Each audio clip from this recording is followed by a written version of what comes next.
C'est au moins aussi incroyable que de changer le plomb en or. L'homme est désormais capable de fabriquer du pétrole.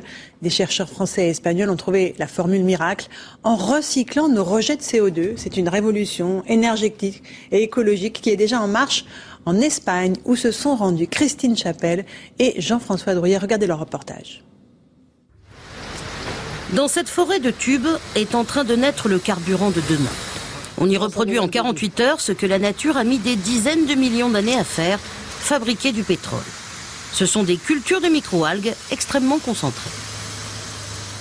Dans un millilitre, pratiquement une goutte d'eau, on arrive à avoir 500 millions d'algues. Ce sont des dalles de 2 à 4 microns. Pour nourrir ces végétaux, il faut de la lumière, bien sûr, c'est la photosynthèse, et du gaz carbonique, du CO2. Et c'est là qu'est le génie de l'histoire. Ce CO2, on le récupère directement via un pipeline de la cimenterie voisine.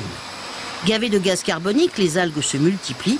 Ce super concentré végétal sera ensuite filtré pour en retirer l'eau et les oméga 3. Puis la pâte obtenue sera transformée par craquage à haute température et haute pression en pétrole artificiel. L'objectif à terme de cette usine, sur une superficie de 40 hectares, nous absorberons 450 000 tonnes de CO2 par an. Nous obtiendrons 230 000 barils de pétrole et à peu près 3 000 tonnes d'oméga 3 principalement.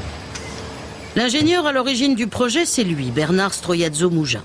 Sensibilisé il y a 5 ans aux effets des gaz à effet de serre, il se souvient alors que la recette du pétrole fossile, c'est l'interaction de gaz carbonique et de végétaux.